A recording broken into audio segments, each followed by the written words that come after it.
This is Reverse Mortgage Basics. I am Mark Scow, the president of Reverse My Mortgage. I want to start out today talking about why today's market is so difficult to navigate through.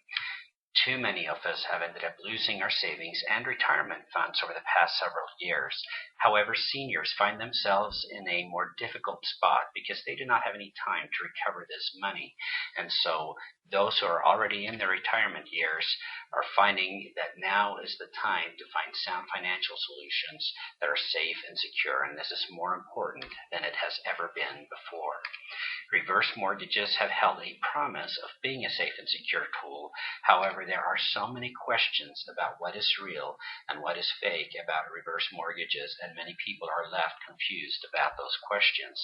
So we're going to talk about answers to those questions, including what is myth and what is truth, as we talk about all of the basics of reverse mortgages along this course.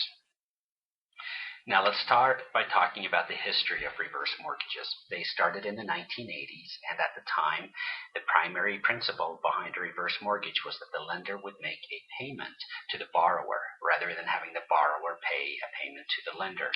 These reverse mortgages at the time had some significant downsides to them, which is where, by the way, most of these myths came from.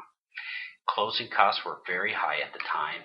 Only adjustable rates were available on reverse mortgages, and at the end of the loan, the reverse mortgage lender or the bank actually took the property. It became their home at that time.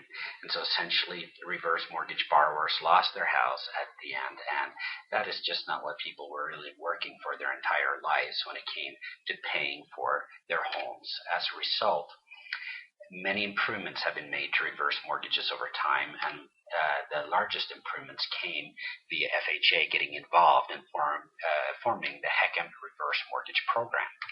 Now, HECM stands for Home Equity Conversion Mortgage, and it's basically a reverse mortgage insured by FHA. And that program has been refined over time. It was updated again in the early 2000s, and it has become quite a strong program at this point of time, to the point where nearly every reverse mortgage is currently backed by FHA's HECM Reverse Mortgage Program. There are a few private reverse mortgages out there. However, those are primarily for jumbo loan programs and are not nearly as popular or beneficial to the clients as the interest rates are higher. Now, the current reverse mortgage offers protection to both you and the lender, which has resulted in lower fixed and adjustable rate mortgages being available. As a result, you can choose between the two, and interest rates are significantly better than they've been in the past.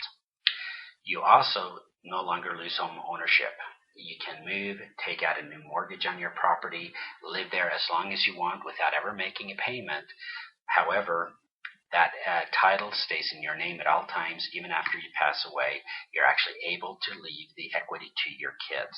And so they will have, once you pass away, 6 months to either sell the home and keep the equity, or they can refinance it and keep the home itself.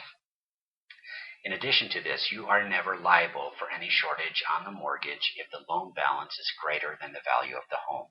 This means if you ever get into a negative equity position on your home with a reverse mortgage, you are not obligated to pay the shortage. You can sell the home and move, and you keep the money you got from the reverse mortgage. The lender's only recourse is against the property itself. If you're passing the home on to your heirs or to kids or anything in that area, they will also not be obligated to pay any shortage on the property, and you can leave them any money left over from the reverse mortgage that you have in the bank. Now, let's talk a little bit about how a reverse mortgage actually works and how it operates. It's very similar to forward conventional mortgages in many ways. First of all, it's a loan that's been secured by real estate via a trust deed, so the lien is recorded against the property.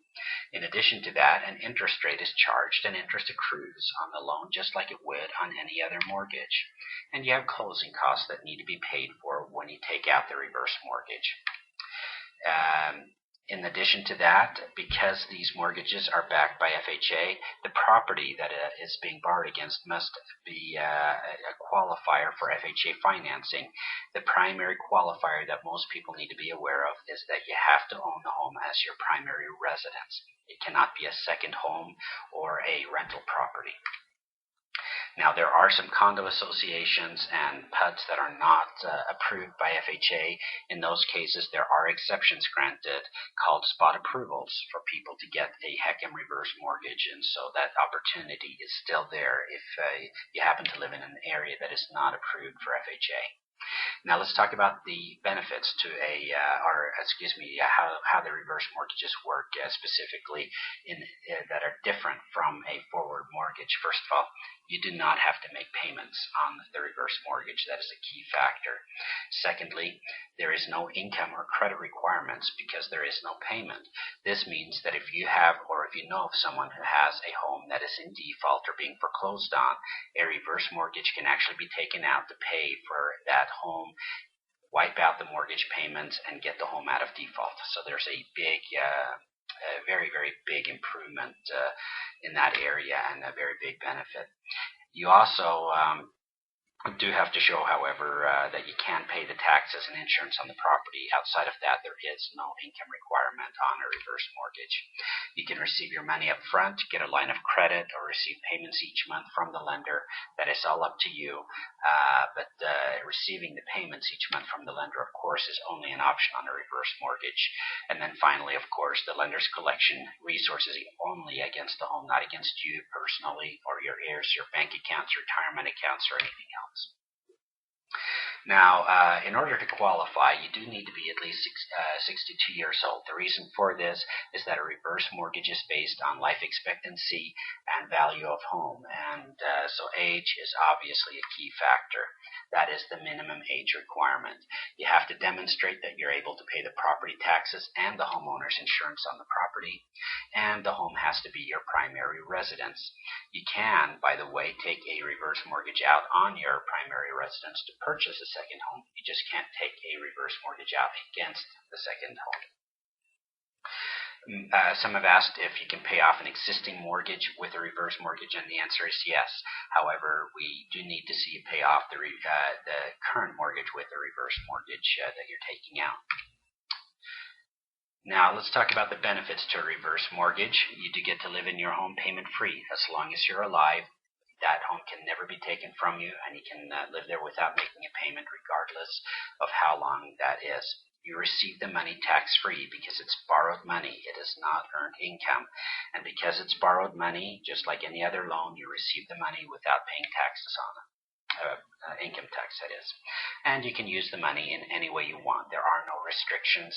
It's entirely up to you. You do not have to worry about Social Security or Medicare benefits.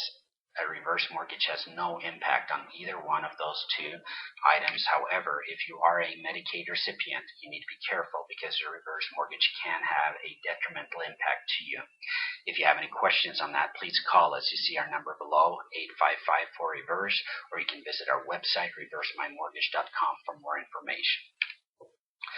And then finally, you regain the retirement you deserve, and you can choose to receive your money in any way you want it, including getting the money up front, getting a line of credit, or receiving monthly installments on the money. There's some drawbacks to reverse mortgages as well that you need to be aware of. First of all, there are closing costs just like any other mortgage. However, the closing costs are a bit higher than a conventional mortgage. The reason for this is that FHA charges an insurance fee for the benefits you receive, such as not having any personal recourse if there's negative equity in the property.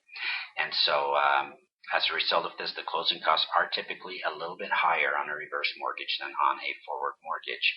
So you're aware there are some HECM Savers programs that actually reduces the closing costs and put them in line with regular mortgages. However, you would qualify for a smaller loan size in those cases. There will be less equity left in the home due to the reverse mortgage. You took out a loan against the home, and so of course if you sell the home, that loan has to be paid back, and then you receive the difference as the equity when the proceeds are handed out at the closing. And And then you do need to keep the home to reasonable standards. Make sure there's no leaks, electrical problems, fire hazards, safety hazards, things like that. And then finally, you do have interest accruing on the mortgage, and so the balance is increasing over time. Keep in mind, you never have to make a payment.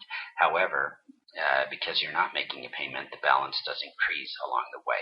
Most of the time, that is not a serious concern. However, during times where housing prices stay level or are dropping, you could see the equity dwindle or go away altogether, and in some cases end up in a negative equity position. Finally, let's talk about the myths out there. There are several myths propagated by radio personalities who are financial experts, TV personalities, even loan officers who are not familiar with reverse mortgages. And so just keep your eye out for these statements because they're simply not true. The first one being that the bank will own your property when you pass away or move. That is false. It's a thing of the past. Another one is that you won't be able to leave the home to your kids. You can leave the home to the kids, and they will have 6 months to either refinance or sell the property and keep the equity, or if they don't want it, they can hand it off to the lender, and that's the end of it. You may have heard that you cannot purchase a home with a reverse mortgage, and that is false. You actually can. You can buy a home with a reverse mortgage. You don't have to buy it first and then refinance it later. You may have heard that you can only get adjustable interest rates. That is false. You can get fixed or adjustable interest rates on a reverse mortgage. You may have heard that your kids would have to pay the lender if the reverse mortgage balance is higher than the value of the home, and that is not the case. The kids can simply hand the property over to the lender and walk away. You may have heard that you cannot do a reverse mortgage if you currently have a mortgage. Again, false. You can do a reverse mortgage and pay off the existing mortgage with the reverse mortgage. And then closing costs are extremely high. They are a little bit higher than conventional mortgages, but not extremely high anymore. The closing costs are in a reasonable area at this period of time. You may have heard that you will be forced to move from your home if you live too long. That is not true. You can live there for 40, 50 years if you live that long, and you would never make a payment on a reverse mortgage. So all of those myths are false, and we appreciate you spending time with us. If you want more information, please visit us at reversemymortgage.com. You can also call us at 855-4REVERSE. That's 855, the number 4, reverse. And we hope you enjoyed this.